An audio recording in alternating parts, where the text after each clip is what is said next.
Tu internet se corta, Ceci. Quedaste Sí, congelada hace un ratito. a mí me pasó al revés, ¿no? Te quedaste Ah, vos congelado y yo me movía, pero no sé. ah, Ahí y, y está fallando. Nanu no está como para desempatar. A ver, No, a ver cuál de las dos máquinas es que. en el nombre de Jesús que me permita escuchar la clase. Amén. Amén. Bueno, vamos con los profetas como herencia compartida. Volví al PowerPoint porque traté de poner letras más grandes en el programa anterior. Le estaba diciendo Yo eso a te Nano. escuchaba bien a vos, Fer. Ah, bueno, bueno, joya. Sí, es el tema de internet tuyo, Ceci. Capaz que por la lluvia, ¿no? Sí, eso sospecho. Sí, sí, sí. Estoy en un techo todo de chapa y tengo muchos pinos alrededor, va, no sé, tiene que Mm, ver, pero que sospecho que es eso, el tiempo. puede ser.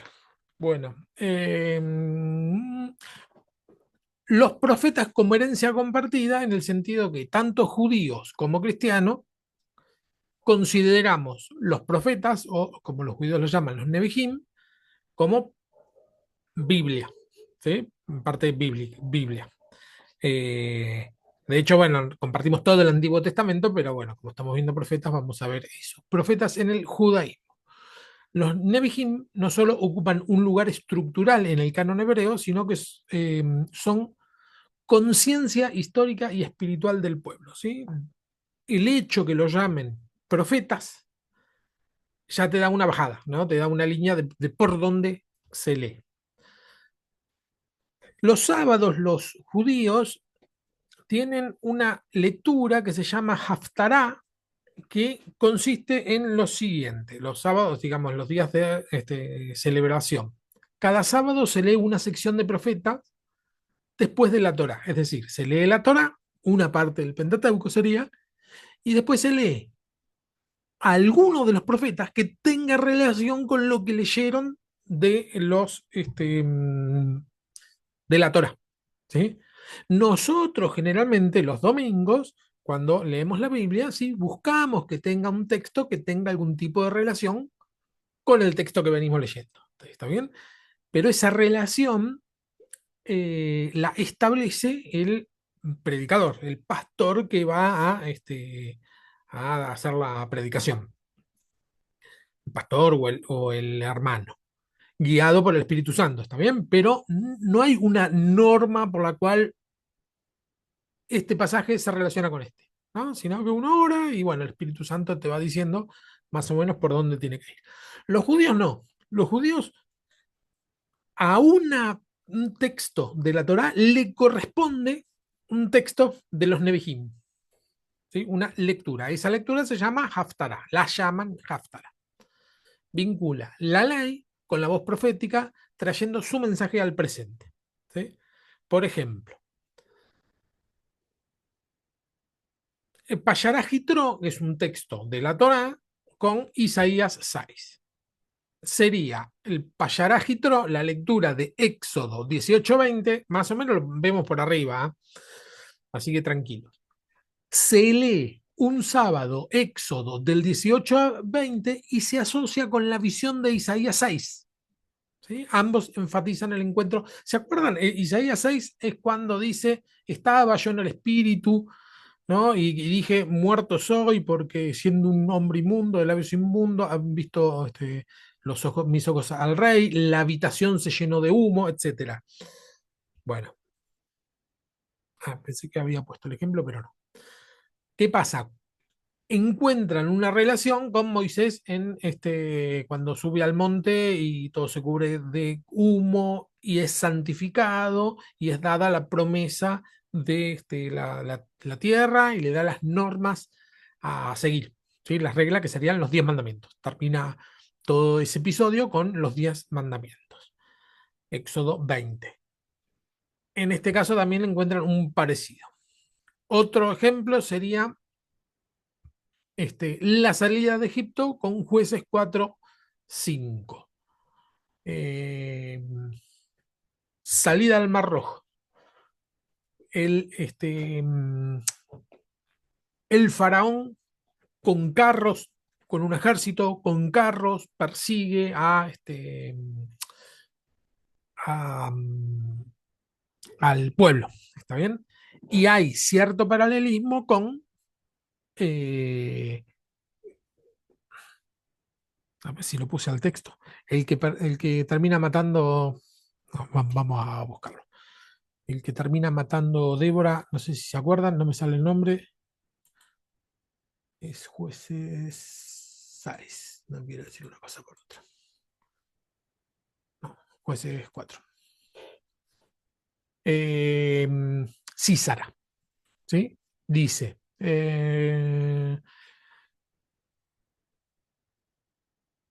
y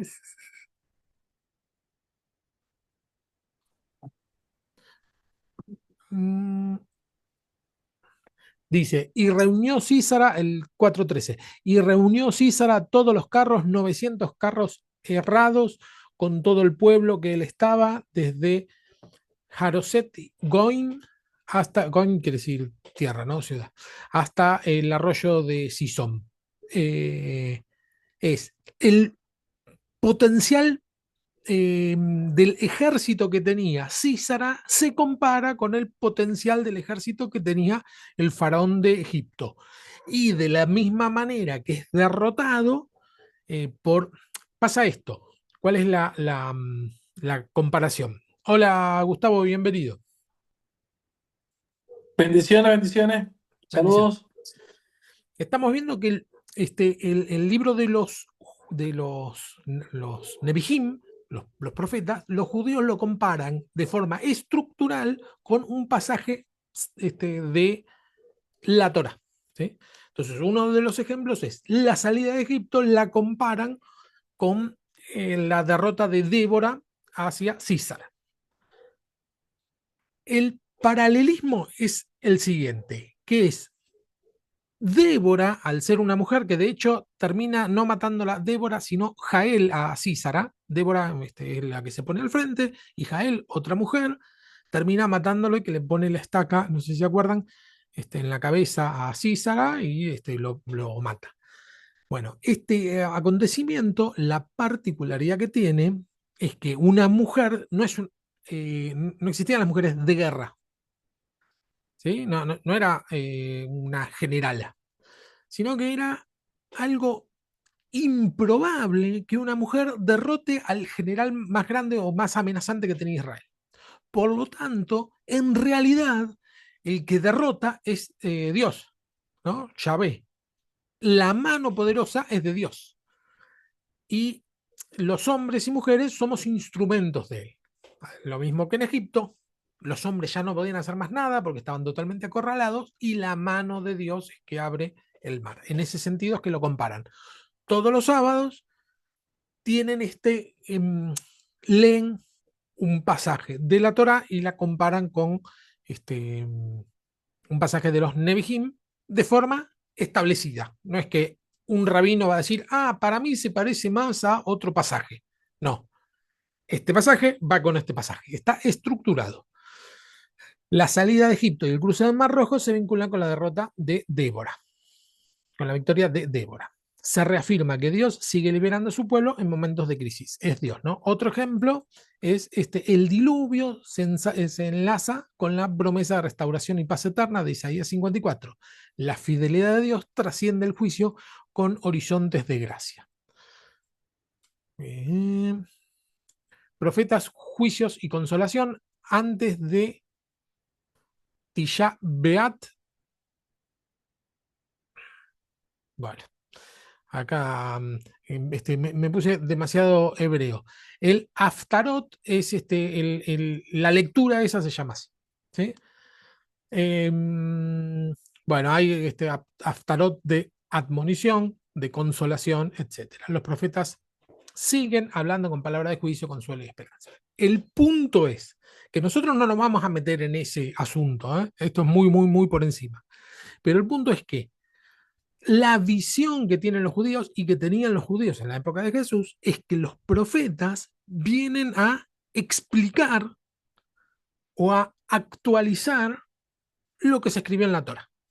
Eso sería el punto neurálgico de lo que vengo diciendo. Bueno, una diferencia al final de Malaquías Elías es anunciado como precursor del Mesías, ¿sí? En el final de Malaquías dice que es necesario que venga primero Elías, ¿sí? Es el precursor del Mesías.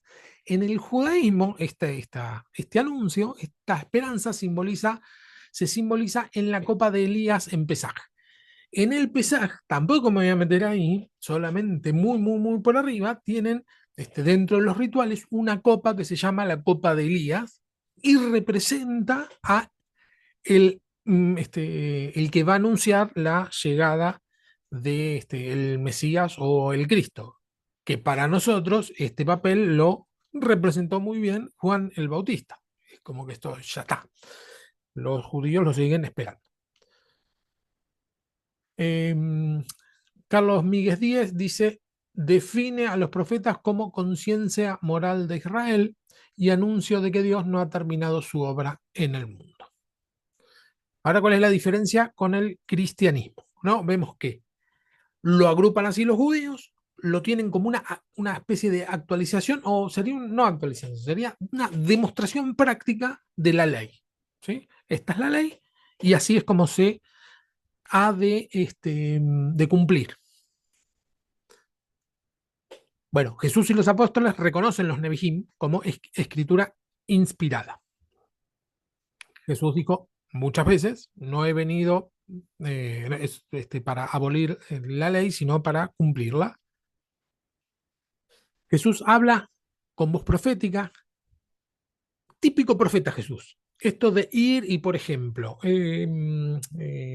cuando tira la mesa de los cambistas en el atrio del templo, es un acto profético. Tiene de rebeldía, de denuncia, ¿no? Está denunciando algo, pero a su vez siempre proclamando un futuro prometedor. ¿Sí? Si tenemos el arrepentimiento, hay una esperanza, sería, ¿no? Entonces sería denuncia, consuelo ante el dolor, proclama de justicia. El presentado como el nuevo Moisés o Isaías. Ejemplos proféticos de Jesús, denuncia como Isaías y Jeremías. Mateo 23. Puse todo el capítulo. Si lo tienen, les voy a decir.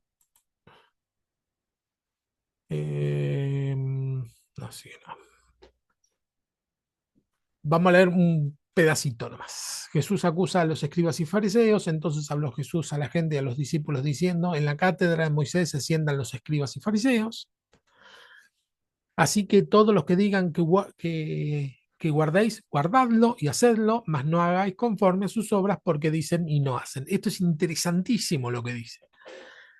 La denuncia de Jesús no es en contra de la ley, porque dice, ojo, que lo que dice está bien lo que dice, el problema es lo que hacen, no lo que dicen, ¿no? Separa el decir con el hacer y, bueno, ahí empieza toda la denuncia, ¿no? Atan cargas que ni siquiera ellos pueden llevar, buscan ser visto por todos los hombres, les gusta que le llaman rabí, rabí, etcétera, ¿no?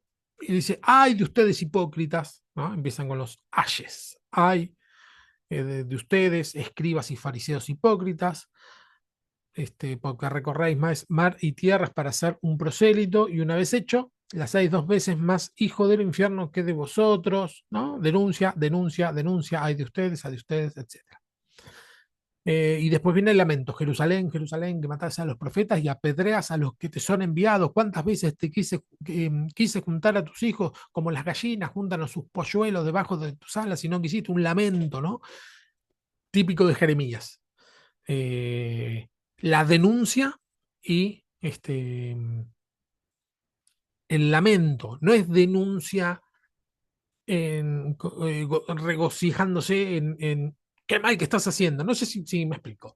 Su- Suele haber, ahora no escucho tanto, pero había toda una onda del trap y del rap eh, que mucho Bicosí, mucho, ay, ¿cómo se llamaba el otro que me gustaba?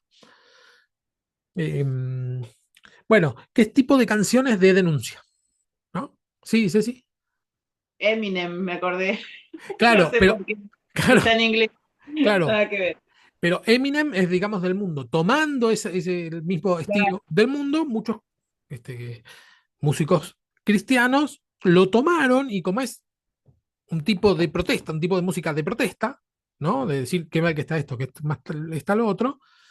Bueno, lo utilizaron para decir, se están haciendo abusos, esto no es así, ¿no? Eh, eh, deberíamos guiarnos por el amor, está mal que prejuzguemos, yo lo estoy diciendo recontra suave, pero lo dicen con palabras fuertes, ¿sí? O con modos fuertes. El problema es que ese tipo de denuncia queda en qué bien que lo hice. Les canté las 40, decimos en Argentina. Se lo dije, se lo tenía que decir y se lo dije. Es una especie de orgullo esto de denunciar. Los profetas denuncian, pero sufriendo. Se duelen con el dolor del pueblo. No es que solamente levantan el dedo para denunciar, no sé si me explico. En Jesús se ve eso. Se queja de los religiosos, pero le duele. Llanto sobre Jerusalén, recién lo vimos. Jesús es el profeta prometido en Deuteronomio 18:15. Deuteronomio 18:15. Dios promete un profeta como Moisés, dice. Profeta de en medio de ti. Esta versión no me gusta ni 5. Esta me gusta más. Un profeta de en medio de ti, de tus hermanos como yo, te levantará el Señor tu Dios, a él oirán. ¿No? Es una promesa que la podemos ver cumplida en Cristo.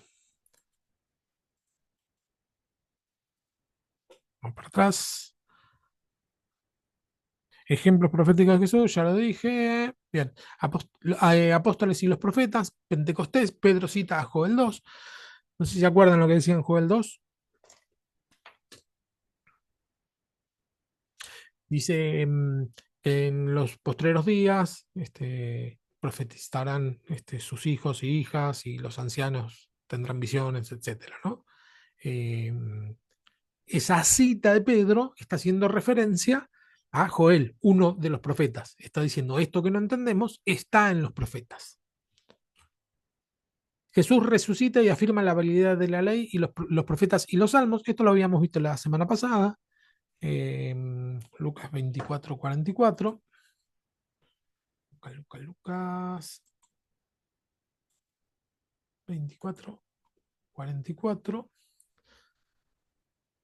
Dice, después Jesús les dijo, esto es lo que yo les decía cuando todavía estaba con ustedes, que era necesario que se cumpliera todo lo que está escrito sobre mí, que está escrito en la ley de Moisés, los profetas y los salmos. Ahí lo que está diciendo es, la Torá, los Nevi'im y los salmos, menciona un solo libro del resto de cuerpos. Los salmos pertenecen a lo que serían los Ketubim, que es el otro grupo, el otro gran tercer grupo. ¿Sí? Entonces ahí tenemos que se estaba conformando en ese momento los Ketubinas, si es que se puede hablar así en plural.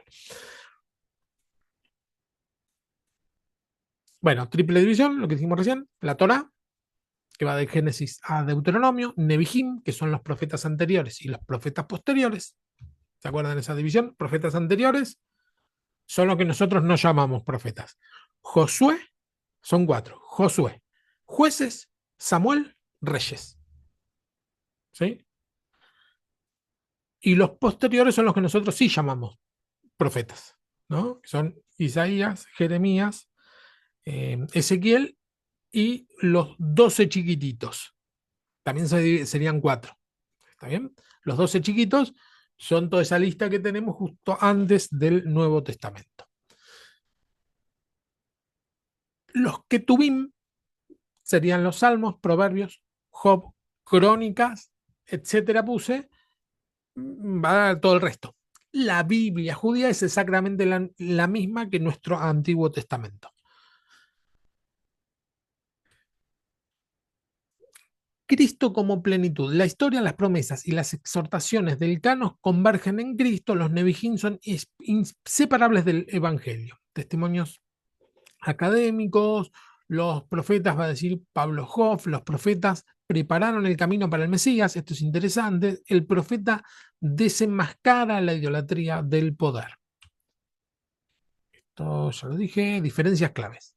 La diferencia clave es que en el Tanakh, Daniel, esto es una diferencia no decisiva, la que viene después de la decisiva. Daniel está en los Ketuvim y los 12 profetas menores son un solo libro. ¿Sí? Eso es una diferencia. Daniel no es considerado profeta, no está dentro de los Nevi'im. Para nosotros sí está dentro de los profetas. Lo vamos a estudiar cuando veamos los Ketuvim. En el canon cristiano, Daniel está entre los profetas y los libros, los 12 libros, son 12 libros separados, pero además Samuel son 2 libros para nosotros, mientras que para el judaísmo es uno solo, y Reyes lo mismo. La expresión frecuente, esto es la ley y los profetas, en el Nuevo Testamento se dice mucho, por ejemplo, Mateo 5:17. Mateo 5:17. Esto también un poco lo mismo la semana pasada. No pienses que he venido a poner fin a la ley o a los profetas, no he venido para ponerle fin, sino para cumplirlo. ¿Sí? Eh, la ley y los profetas, justamente dice la Torah y los Nevi'im.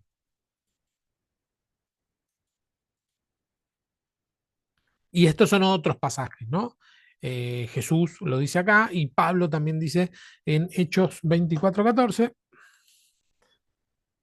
Hechos 24:14 dice así: pero esto admito ante usted que según el camino que ellos llaman secta, eh, yo sirvo al Dios de nuestros padres, creyendo que todo lo que está conforme a la ley, lo que está escrito en los profetas. ¿Sí? Este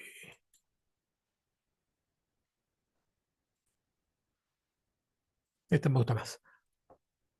Pero esto te confieso que según el camino que ellos llaman herejía, así sirvo al Dios de mis padres, creyendo todas las cosas que en la ley y en los profetas están escritos. ¿Sí? Es decir, en la Biblia están escritos, la ley y los profetas.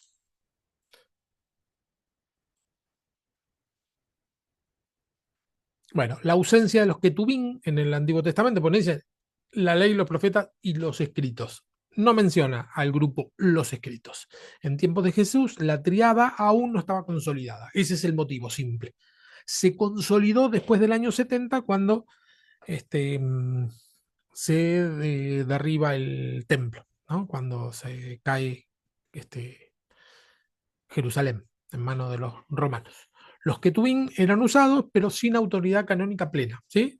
Eran libros que se utilizaban, circulaban, se mencionaban, como vimos recién, que Jesús dice, bueno, esto está escrito, esto era lo que yo les decía, que está escrito en la ley, los profetas y en los salmos, menciona los salmos porque eran libros que se utilizaban, no es que aparecieron después, ¿sí? Pero recién en el año 70 pasan a ser canónicos. Aquí hay un hecho interesante en la transfiguración. En la transfiguración, no sé si recuerdan ese pasaje, que Jesús va al monte y se transfigura, dice el texto, sin explicar muy bien qué es eso de transfigurarse, eh, y aparece Moisés y Elías. Esos dos, Moisés es el representante de la ley, pero representante en el sentido que se utiliza como sinónimo. ¿Qué dice Moisés de tal cosa? Se está refiriendo a la Torah. Decir Moisés es lo mismo que decir Torah. Y Elías era el profeta número uno, digamos, era el que iba a volver, es el que no murió, es el profeta más renombrado, con más fama sería, dentro de los profetas. ¿Sí? Era el profeta de profetas. Por eso el hecho que aparezca Moisés y que aparezca Elías está haciendo una referencia interesante a el Antiguo Testamento. Síntesis de continuidad y plenitud.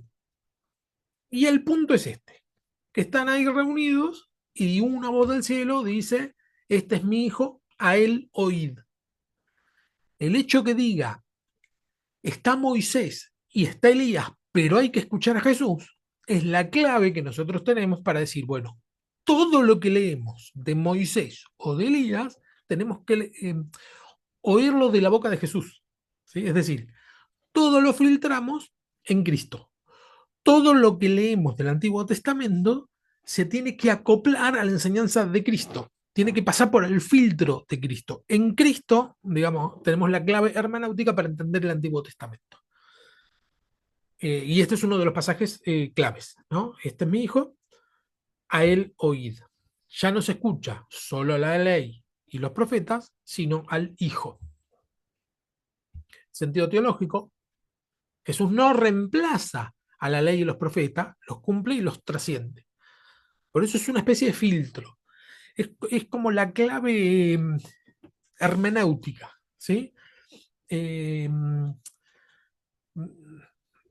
por ejemplo, vieron en la parábola de el sembrador. Dice, el sembrador sale a sembrar y un parte de la semilla cayó en el camino, parte en los pedregales, parte entre los espinos y parte en tierra eh, fértil. Y bueno, dice, esta no creció y la que cayó en tierra fértil creció. Hasta ahí es una historia nada, de uno que salió a sembrar, no dice nada ese pasaje, ¿no? No dice nada, dice algo totalmente irrelevante. Entonces cuando le preguntan a Jesús qué quiere decir cuando dijo eso, Jesús dice, la semilla es la palabra de Dios. Empieza la explicación así. La semilla es la palabra de Dios, es la clave. Con esa clave, cambia todo, ¿no? Te da la clave y ahí uno empieza a cobrar sentido todo. Con Cristo pasa lo mismo. Cristo es la clave, ¿sí? Es decir, todo lo que ocurre en el Antiguo Testamento, algunas cosas no las entendemos, ¿no? Más que nada el tema de las matanzas, se apedrean a los pecadores, se hacen un montón de cuestiones que no las terminamos de entender. Bueno, la tenemos que pasar por el tamiz de Cristo, ¿no? Entonces en Cristo sí que lo entendemos porque Él es el que da el sentido teológico, Él es la clave. Moisés y Elías desaparecen, Jesús queda solo como palabra definitiva. Dice Javier Picasa, lo menciono mucho en el libro, Jesús no es solo intérprete de Moisés, sino el sí de todas las promesas de Dios. ¿Sí? En Cristo se cumple todo lo que prometió en palabras de Moisés, en palabras de Elías. Diferencia de enfoque, canon hebreo, esto es una de las cosas fundamentales. En el canon hebreo, el enfoque es la fidelidad al pacto. Todo lo que te cuentan los profetas es qué tanto te ajustas a la Torah, qué tanto estás cumpliendo lo que Dios dijo que había que cumplir. Una visión retrospectiva al pacto, siempre. En el canon cristiano lo que tenemos es el cumplimiento en Cristo. Es decir, lo que dijeron los profetas se cumple en Cristo. La mirada es para adelante, no para atrás. Esa sería la diferencia. La Biblia hebrea mira al Sinai, va allí Shokel, eh, y la cristiana hacia Cristo. ¿Sí? El sustento, el fundamento de todo es Cristo, mientras que para los judíos el fundamento de todo sería el Sinai, el monte Sinai, la Torá, Moisés. Ahí puse la fotito de Joquel, que también es otro que menciono bastante. Función teológica de los profetas, mediadores de la voluntad de Dios, lo vimos un poco la semana pasada, guardianes del pacto, voceros de esperanza. Después hay una dimensión ética, el mensaje profético no es solo predictivo, es ético y social, denuncian injusticias, convocan a la fidelidad y dan esperanza. Los profetas, acá terminaba, los profetas convocan a una transformación moral y social, a la fidelidad y a la esperanza fundada en la justicia y en la misericordia. Siempre el profeta va a tener la vista puesta en la esperanza. ¿Sí? Eh, después del arrepentimiento. Por eso Jonás funciona rarísimo. Jonás es uno de los profetas más raros porque él quiere que, si Dios promete, eso ya lo vamos a ver, si Dios promete que los va a destruir a causa del pecado, bueno, que los destruya, no que se arrepientan. El objetivo de esperen que un poco mucho esto, el objetivo de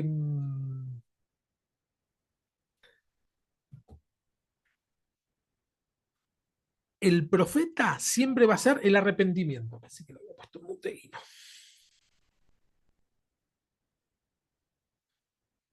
Siempre va a ser que se arrepientan. El objetivo siempre va a ser el arrepentimiento.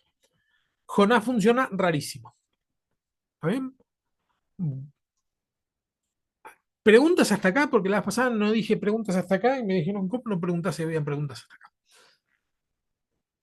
Si no, avanzamos con el libro de Josué.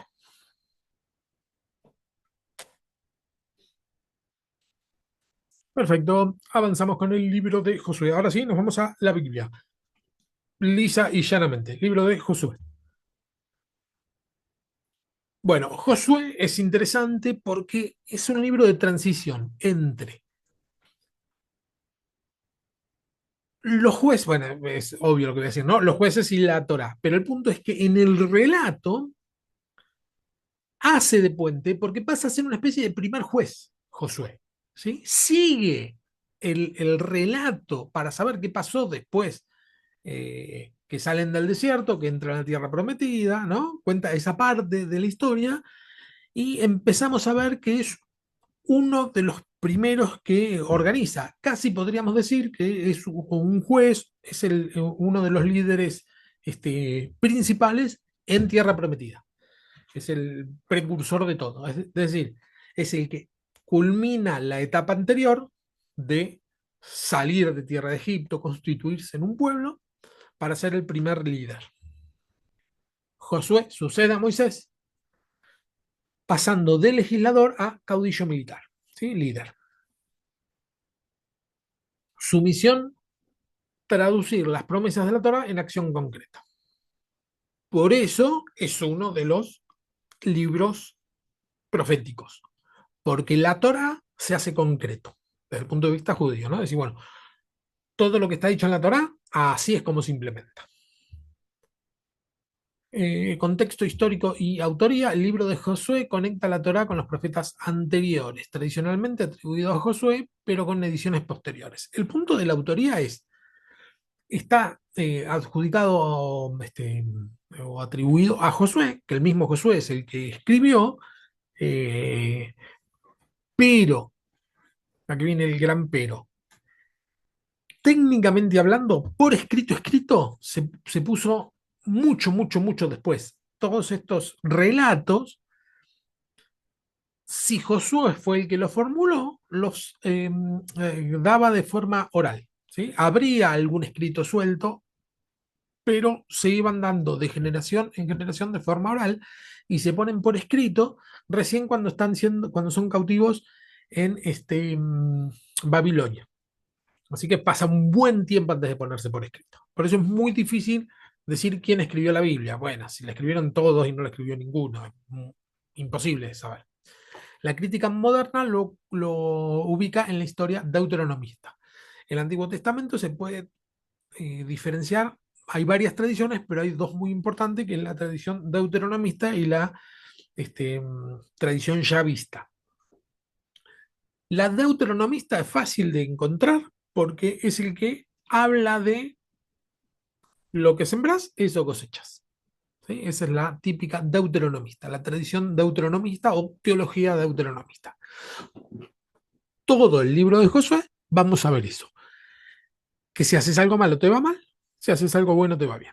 En ese sentido es bien sencillo, es un paso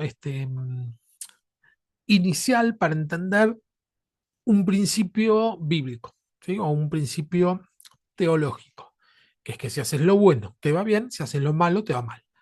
Después esto pasa a ser superado por otro principio, ¿sí? Que es que vemos que no, que a veces uno hace el bien y el bien que recibe no es el que espera. Entonces ahí, bueno, se empieza a matizar con un propósito. ¿no? Porque con ese criterio a Jesús no lo tendrían que haber crucificado.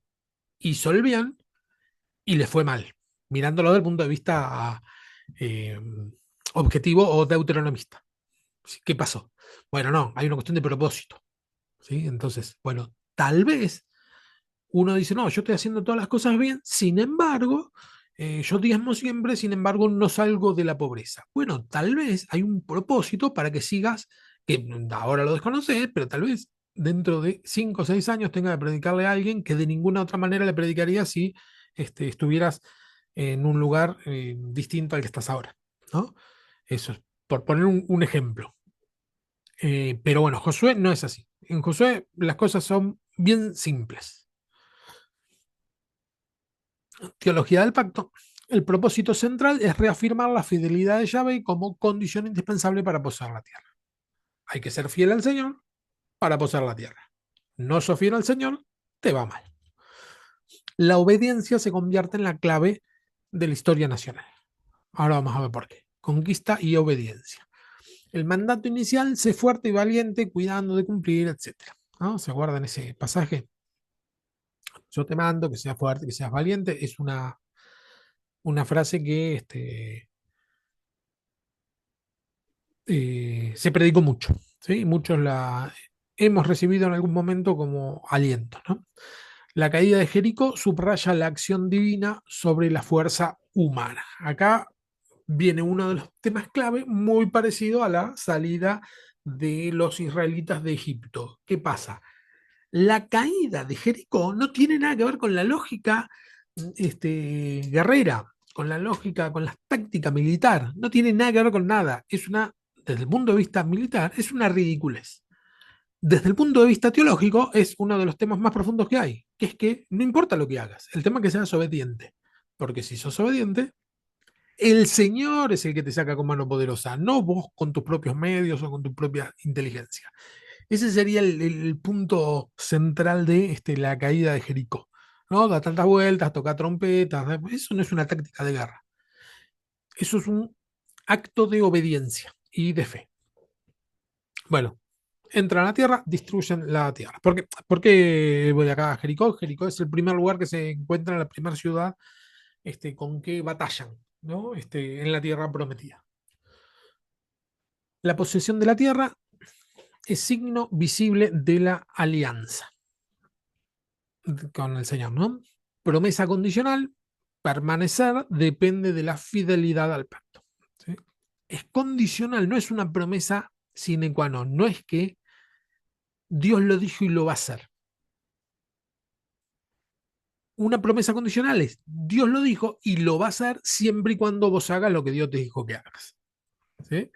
Eso es lo que sería una promesa condicional. Eh, Promesa sin condición sería Dios te ama y te va a amar siempre. Y pero si yo hago lo mal, no, no importa, no mueve la aguja. Vos te podés portar de lo peor, sin embargo, Dios te va a seguir amando siempre, es una promesa. Eh, las otras promesas, hay otras promesas que sí tienen condiciones. Es, si vos haces esto, Dios va a hacer esto. Si vos no lo haces, Dios va a hacer otra cosa. Pero acá tenemos el primer problema, un tal Acán. Acán toma lo consagrado a Dios. Dios le había dicho que cuando entren a otras tierras a tomar posesión, que no se queden con nada, dice, del anatema. El anatema es el maldito, es decir, lo que estaba consagrado a otros dioses. Nada del oro, no hay que tomar nada. Acán, yo no me acuerdo si puse el pasaje, si no lo buscamos ahora. Eh, Acán lo mira y se lo guarda. Dice, esto no está tan mal, ¿no? Bueno, ese pecado afecta a toda la comunidad. La fórmula es ver, codiciar, tomar, ocultar, y no lo puse. ¿Verdad? No, no lo puse. Vamos para atrás. Oh, sí, acá está. No, no. Puse el otro, pero este no lo puse. Ah, creo que me había quedado medio grande y por eso lo saqué. ¿Qué pasa? Acán, cuando llega a la tierra que conquista, dice eh, el pasaje, esperen que dice que Acán se lo quedó y se lo escondió al resto, ¿sí?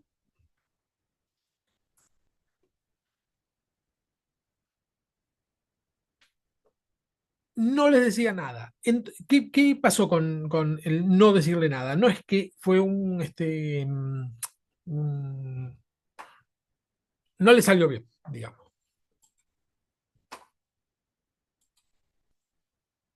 Eh, em,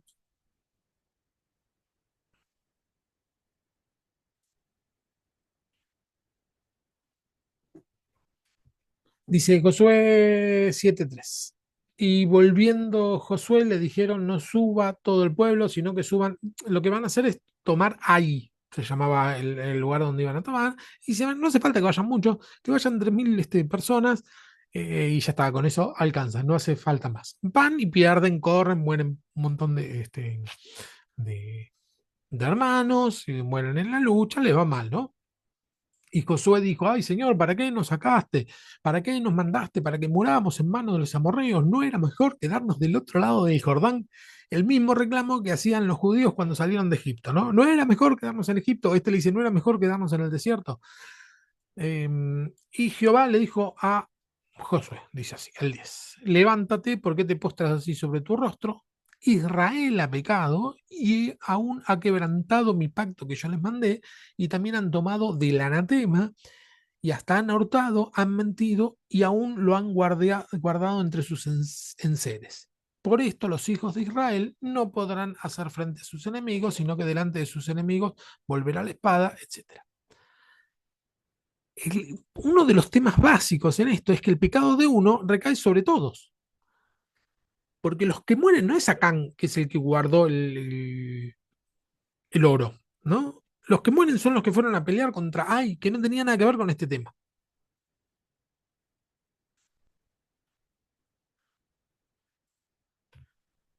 ¿Qué pasó? Ah, me equivoqué de. Esperen que te lo cierro así, ya no me equivoco más.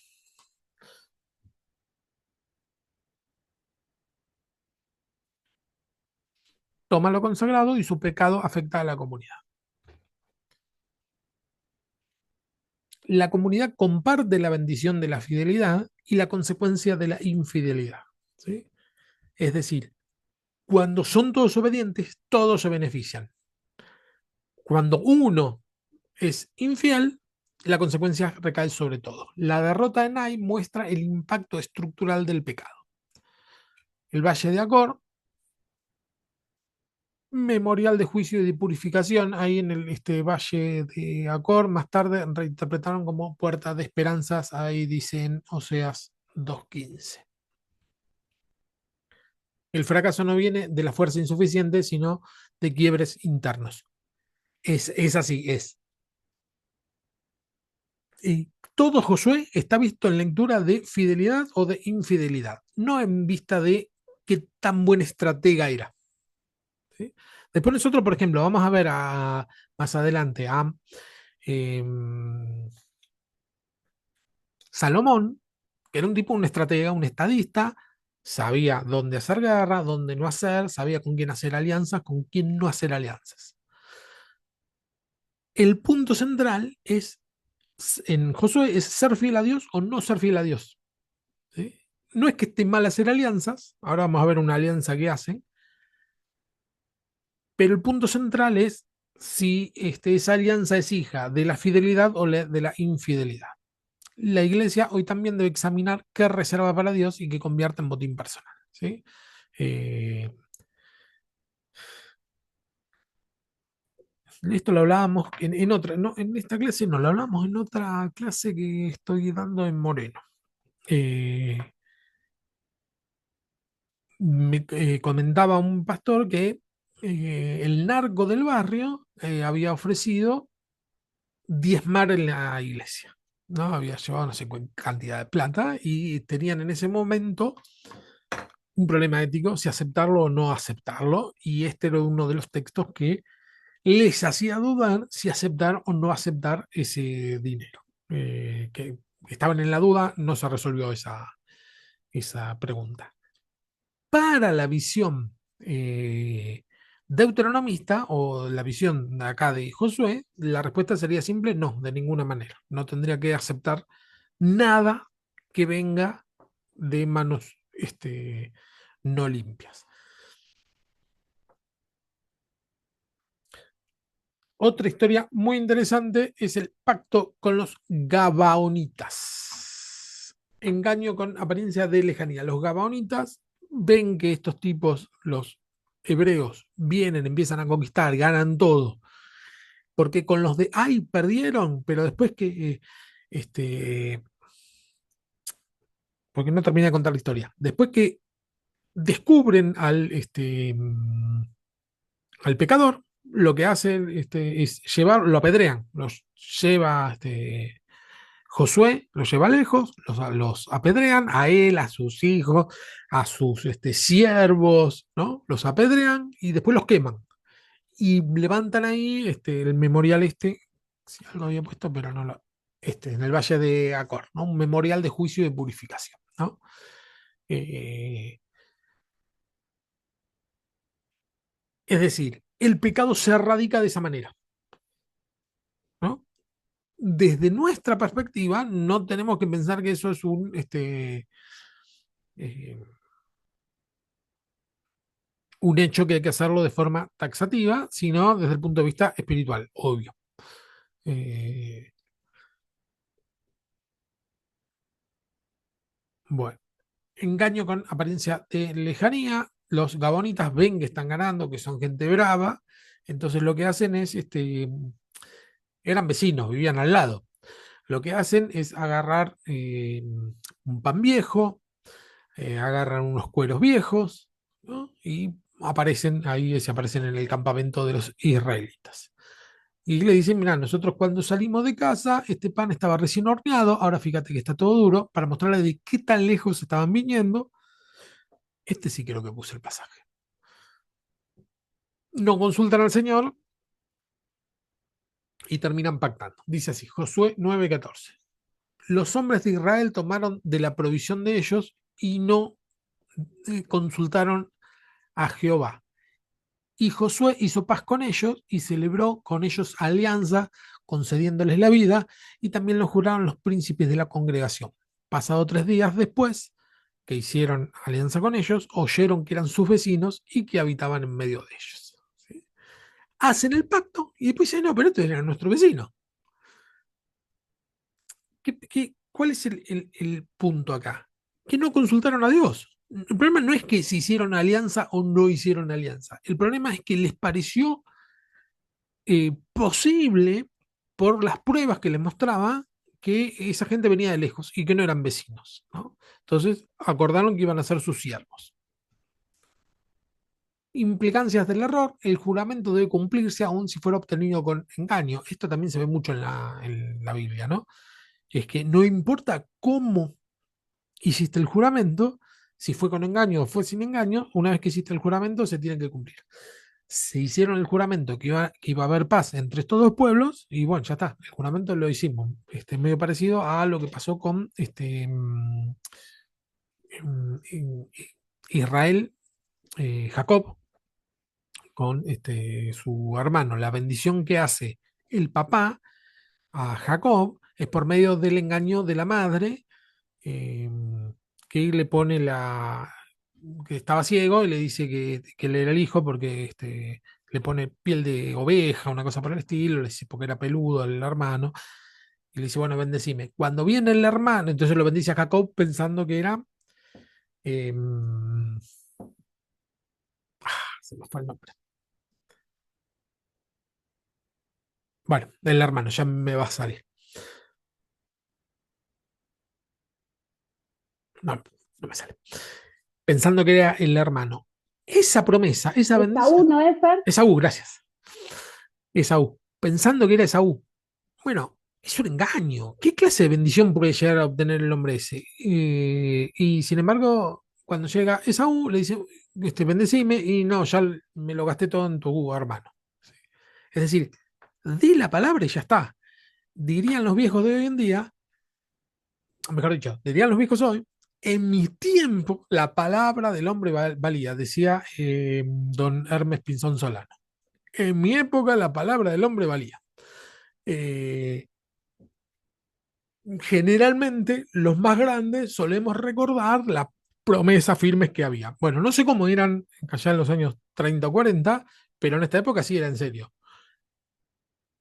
Los engañaron a los israelitas y como hicieron el pacto queda.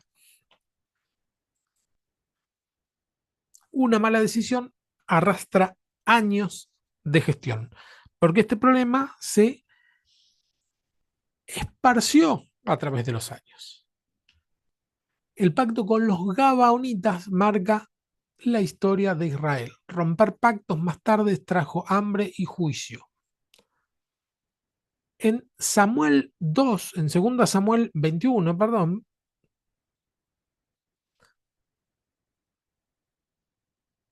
eh, los Gabaonitas, después que muere Saúl, van a hablar con David y decir, mira, Saúl intentó aniquilarnos, no cumplió el pacto, se burló del pacto que habían hecho tus antepasados.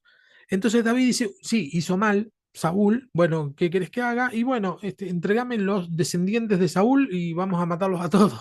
Les entrega todos los descendientes y son aniquilados. Todos los descendientes menos Mefiboset, que era el hijo de Jonathan. Es decir, que este error es estirado, prolongado a través de los años por mucho tiempo. Esto llevará a David a que entregue a muerte a 7 descendientes de Saúl para honrar el pacto que hace David. El texto no demoniza la prudencia política ni la negociación, pero denuncia la prisa que reemplaza la consulta y el mandato de Dios por lo verosímil. Es decir, me parece verosímil esta historia que me están contando, por lo tanto la creo y pacto, ¿no? Hago un pacto, cierro el trato. El punto es que para los cristianos no debería ser lo verosímil o lo inverosímil si cerramos un negocio o no cerramos un negocio, si hacemos un trato, una sociedad o no sé, cobijamos a alguien. Lo que debería conducirnos a nosotros es si Dios lo dice o si Dios no lo dice. Ese debería ser el punto. En el caso de Josué se ve bien claro que no consulta y es un problema que lo arrastra por muchos tiempos. Bueno, la lectura de Josué usada para... Es así. Esta violencia que se ve en Josué, por ejemplo, que se apedrea a los culpables, se arrasa con los pueblos extranjeros. La palabra del Señor es que dice que no quede nada, quemen todo, que no quede, pero ni siquiera los animales. Bueno, ese tipo, una lectura literal de estos textos llevó a lo largo de la historia a cometer infinidad de atrocidades, ¿no? Por ejemplo, las cruzadas y el colonialismo. Las cruzadas, ya por el año mil y pico, se buscó reconquistar Jerusalén. Todas las cruzadas salieron mal, un montón de muertes, un montón de personas que los sumaban a las milicias, porque entendían que tenían que ir a recuperar la tierra prometida de una manera eh, física, de una manera literal. ¿Sí? Con la colonia pasó lo mismo, ¿no? Con el cuento de es promesa de Dios las tierras. Bueno, los imperios del mundo utilizan, sobre todo los occidentales, utilizan estos textos para decir nosotros podemos disponer del mundo porque el mundo es nuestro. ¿Sí? Suele utilizarse este tipo de textos para ese tipo de cosas. Se desvirtúa el sentido histórico y pactal del texto. ¿Qué quiere decir con pactal? Con el pacto. Lo central es la obediencia, no es el avasallar otros pueblos. En el siglo XIX, algunos líderes del colonialismo europeo interpretaron la expansión imperial como un mandato divino para civilizar y colonizar otros pueblos. Me quedé corta con el siglo XIX porque es desde el siglo XV o por lo menos XVI al XIX, se apropiaron de la idea de heredar la tierra y la aplicaron a territorios como África, Asia y América.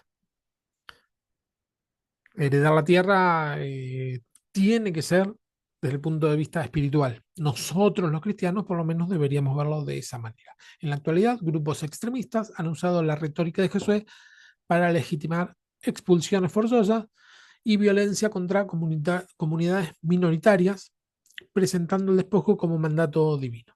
¿Sí?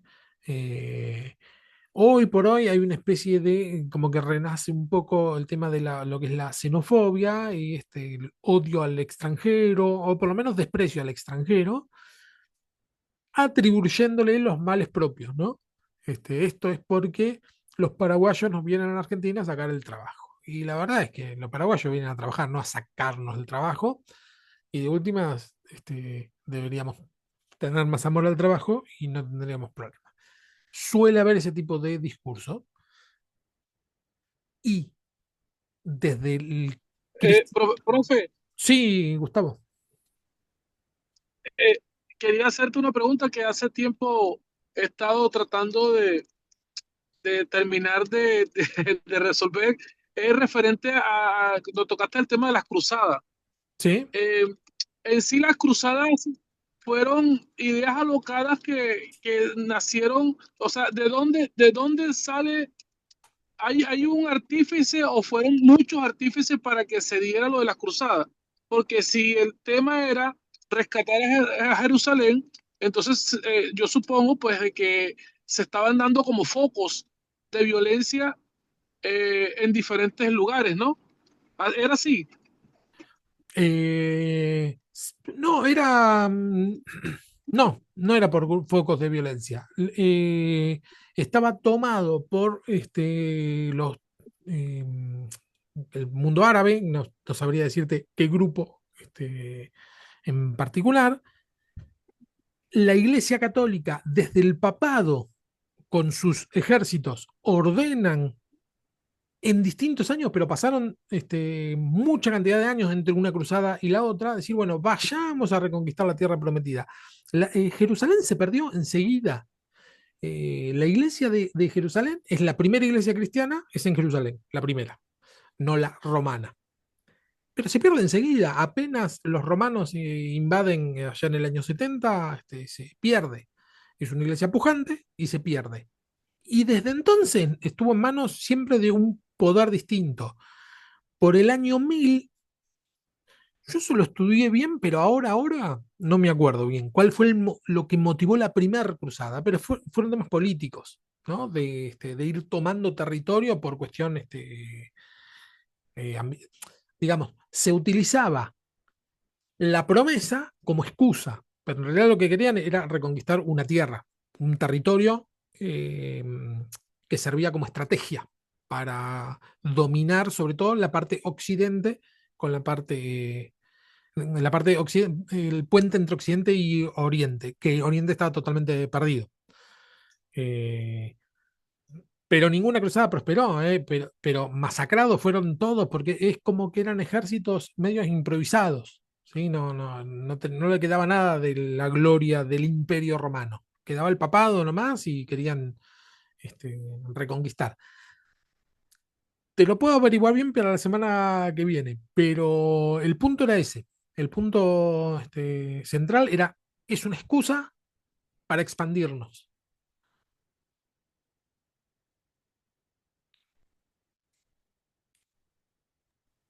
Ok, ok, sí, está bien.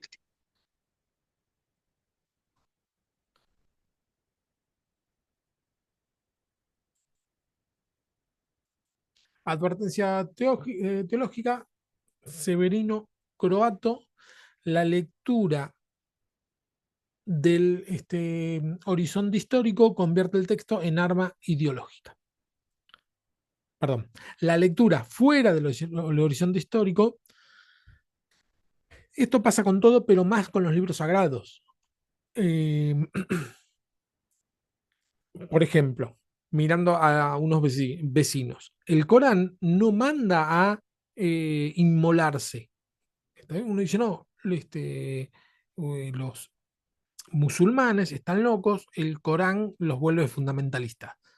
La verdad es que no, desconocemos el ambiente, entonces lo único que conocemos son los extremistas que hacen cualquier cosa en nombre del Corán y creemos que eso es lo que indica el Corán. Nosotros muchas veces hacemos lo mismo, ¿no? Que es un libro sagrado que habla muchas veces de guerra, que habla muchas veces este, de ser fieles hasta el máximo, y entonces eso a veces nos hace que nos volvamos un poco rígidos y que hagamos cosas totalmente fuera de la voluntad de Dios. ¿Cuál sería la voluntad de Dios? Y es en Cristo, todo lo que Cristo hizo y dijo. Por eso somos cristianos. ¿Sí? El mensaje debe leerse desde la totalidad de la escritura, es decir, siempre desde el horizonte histórico o el contexto histórico, cómo se manejaban los pueblos, qué era lo que se esperaba, qué era lo esperable por lo menos en ese momento, y desde la totalidad de la escritura. ¿Qué quiere decir? Bueno, se completa en Cristo, siempre desde la visión de Cristo. Que dentro del Sermón del Monte, el Señor dijo que no hay ni siquiera que enojarse, y que si alguien te quiere quitar la capa, le des también la túnica. Es decir, no hay que ir a reconquistar una tierra por las armas. Preguntas para pensar: ¿qué sucede cuando el pueblo de Dios se convierte en opresor? ¿Puede un mandato divino ser universal si contradice el carácter de Cristo? Y la tercera, conquistar tierras o reconciliar pueblos. A nosotros el Señor nos manda conquistar tierras. Por ahí lo decimos siempre y cuando lo entendamos de una manera metafórica. Conquistar tierras en el sentido de, eso sería, reconciliar pueblos. Es decir, yo voy a una tierra, hablo de Cristo, logro que el mensaje de Cristo llegue y reconcilio ese pueblo con Cristo. Esa es la tarea que tenemos. Entonces, bueno, si a eso lo llamamos conquista, bueno, está bien, llámalo así. Pero una conquista en realidad es ir y avasallar sobre otra cultura, pasar por encima a otra cultura e imponer. Generalmente lo que se hizo, por ejemplo, en América fue eso, ¿no? Vienen los colonos cristianos a imponer la cultura y el poder, que poco y nada tienen que ver con reconciliar a los pueblos con Cristo. De hecho, acá la tarea, digamos, las misiones que se hicieron bien fueron las misiones jesuíticas en esa época, ¿no? Porque hoy por hoy los jesuitas son otra cosa, un poco, no tienen nada que ver con aquello, pero lo que buscaban era, bueno, reconciliar, enseñarles las bondades de Cristo, ¿sí? Eh, Mientras que el conquistador lo que buscaba era obtener las tierras, el oro y todo lo que se pueda tener, por lo menos desde el lado español. Desde el lado norteamericano, parecido. No igual, pero parecido. La diferencia central es que los españoles venían a América y sus familias estaban en Europa, estaban en España. Venían, sacaban todo lo que podían y llevaban todos los bienes a España. En Estados Unidos pasó algo totalmente distinto, que es que un grupo de cristianos fueron expulsados de Inglaterra y vinieron a América. Entonces dijeron, por eso también es la mentalidad bastante distinta, ¿no? Lo que dijeron es, bueno, nosotros, acá somos nosotros, vamos a ir expandiéndonos y qué convertir ni convertir. Acá somos nosotros, vamos a ser un país nosotros. Por eso hubo mucho más matanzas del lado de Estados Unidos, pero también crecieron mucho más porque pensaban, no tenían un lugar a donde volver los norteamericanos, habían sido expulsados. Los españoles sí tenían lugar a donde volver. Eh, Esa es la idiosincrasia que quedó en estos pueblos, pero esto es otra cosa, que es que el latino, por lo general, piensa más en su familia y no en la comunidad. Y el norteamericano, por lo general, piensa más a nivel comunitario que en tirar agua para su propio molino. Eh, Dice Josué. Profe, Sí, y por qué Profe, ¿por qué no hablar también aquí de Constantino? Porque cuando Roma, a través de Constantino, interpreta a su manera el cristianismo y trata de llevarlo adelante, eh, grandes conquistas de territorio, se escondía detrás de esa supuesta cruz que él eh, dijo en su momento que era que había tenido un sueño, una visión, que con esta cruz ibas a ganar las batallas y todo lo demás. Lo demás fueron, bueno, otras cosas que él después, que de Pedro y cuestión. Pero a través de esa visión fue la excusa que tuvo Constantino también para dominar y conquistar. ¿Qué es cierto ahí de todo eso? Un estratega Constantino, desde mi punto de vista, un estratega militar y político que logró en una decadencia del Imperio Romano, vio a los cristianos y dijo, va por acá, unifiquemos desde la religión. Y tal cual lo que decís, ¿eh? Fue una movida para prolongar el Imperio Romano, que lo terminó prolongando Una, 1000 años. manipulación. Eso fue una manipulación para conquistar y una justificación. Pura manipulación, Una 100% de acuerdo. manipulación y una justificación. Sí, 100% de acuerdo. Porque además de eso, hay una especie de historia alterna, que es que en esa época el cristianismo estaba dividido entre los seguidores de Arrio y el resto de los cristianos. ¿Qué decía Arrio? Que Jesús no era Dios, sino que era una especie era el hijo de Dios, eso se llamó el arrianismo. Era hijo de Dios, por lo tanto, era una especie de semidios. No decía con estas palabras, ¿no? Pero decía que no era de la misma sustancia, sino que era una cosa distinta. ¿Sí? Era un nivel menor que Dios, no era Dios. Por lo tanto, no había ni que adorarlo, ni que pedirle, ni nada, ¿no? Era un hombre hijo de Dios. Totalmente distinto al resto de los cristianos. El resto de los cristianos decían, no, no, es Dios, es hijo de Dios y Dios. ¿No? Por muchos pasajes bíblicos, eso por ahí es para otra discusión, pero por muchos pasajes bíblicos así lo dicen. El punto es que Constantino siempre coqueteó a dos puntas, con los arrianos y con los cristianos, cristianos que decían que Cristo es Dios.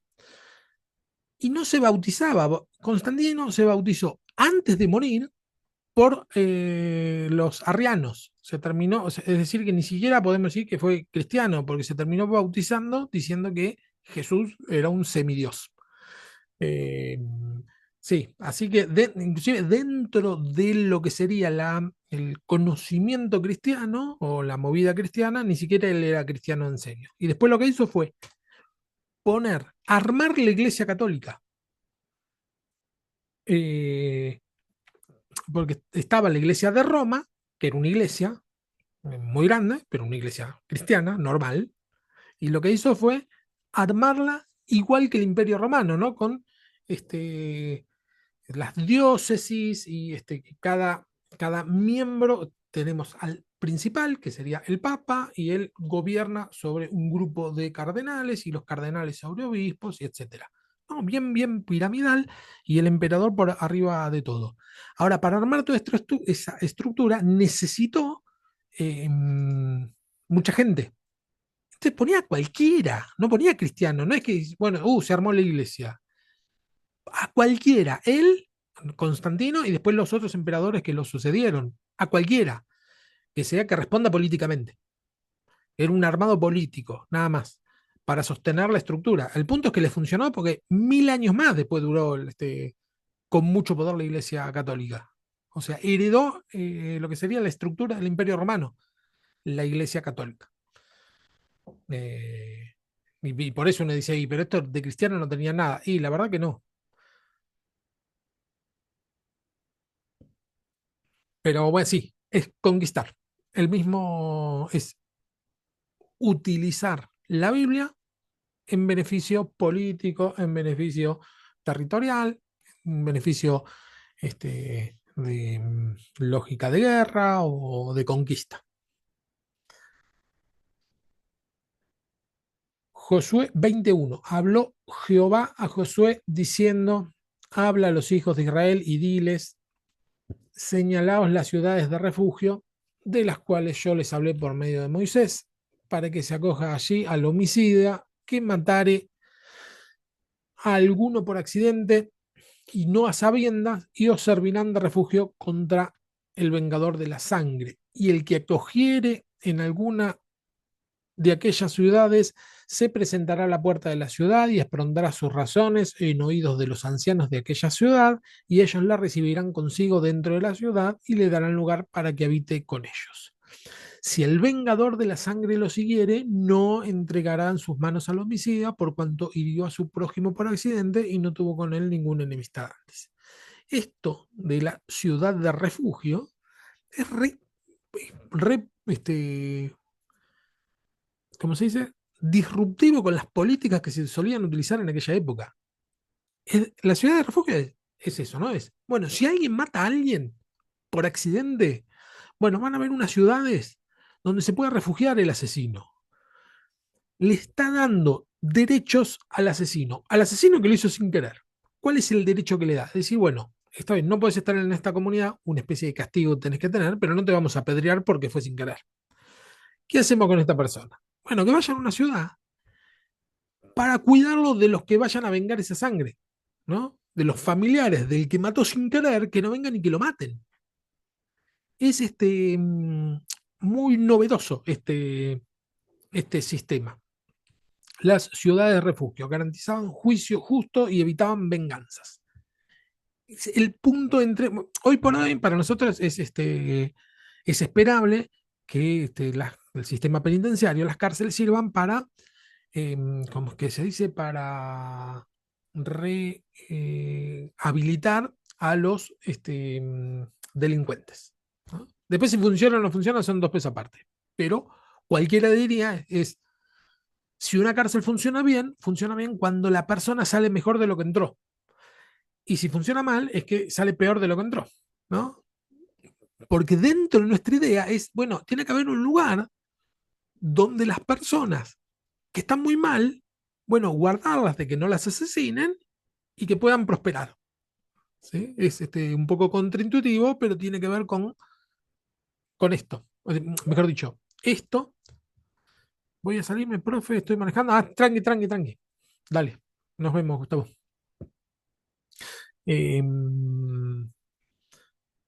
Las ciudades de refugio eran para garantizar que el asesino no sea que lo vengan y que lo maten. Anticipa principios de justicia restaurativa, ¿no? La justicia restaurativa es restaurar al delincuente. ¿Qué es esto? Uno dice, si a mí me pasa, sí, yo lo quiero matar. No se supone que nosotros no porque somos cristianos, ¿no? Pero si a mí me pasa, bueno, sí, yo lo quiero matar. Pero el que organiza y que no tiene ese dolor, bueno, tiene que pensar de qué manera puede organizar la ciudad de la mejor manera posible. En esto Josué tiene por mandato del Señor, pero tiene esta novedad, sería. Recordaba que la vida pertenece a Dios, ¿sí? Por lo menos en la ciudad de refugio, porque después sí vemos que al asesino que asesina porque quiere asesinar hay que apedrearlo. Después vemos esa otra cosa, ¿no? Pero por lo menos acá se ve el prototipo de la idea de restauración al delincuente. Josué 22:10 dice, y llegando a los límites del Jordán, que está en la tierra de Canaán, los hijos de Rubén y los hijos de Gad, acá esta es la última historia que pasa en Josué. Vienen ganando todo, todas las batallas, vienen en crecimiento exponencial. Los israelitas vienen re bien. Y pasa esto. Llegando a los límites del Jordán, que está en tierra de Canaán, los hijos de Rubén, es decir, una tribu de los israelitas, y los hijos de Gad, otra tribu, y la media tribu de Manasés, edificaron allí un altar junto al Jordán, un altar de grande apariencia, ¿no? Después de los triunfos van los rubenitas, los galaditas y los media tribu de Manasés y hacen un altar muy grande. Y el resto, dice, los hijos de Israel, es decir, el resto, oyeron decir que los hijos de Rubén y los hijos de Gad y la media tribu de Manasés habían edificado un altar frente a la tierra de Canaán en los límites del Jordán, del lado de los hijos de Israel. Cuando oyeron esto los hijos de Israel, es decir, el resto, se juntó toda la congregación de los hijos de Israel en el Silo para subir a pelear contra ellos. Después que habían ganado todos juntos, un grupo se fue aparte y edificó un altar. El que se quedó, el resto que se quedó, lo tomó como una ofensa. Esto. Y decidieron ir a pelear contra sus hermanos. Es lo que se llamó el altar de Jordán, está todo en Jueces, en Josué 22. Este episodio funciona como un espejo de las tensiones internas que surgen incluso en contexto de victoria. En contextos de victoria, generalmente el problema es interno. Cuando por afuera todo va bien, los conflictos suelen empezar internamente. Y este conflicto es de lo más ridículo que hay, porque no hay motivo, no hay una ofensa directa. Simplemente los israelitas dijeron, ¿esto que se van a hacer un altar aparte del altar nuestro que tenemos en comunidad? ¿Por qué se hicieron un altar aparte? ¿Se quieren separar de nosotros? Y fueron a pelear. Las tribus del este levantan un Muy altar sensible. re sensibles, re sensibles. Sí,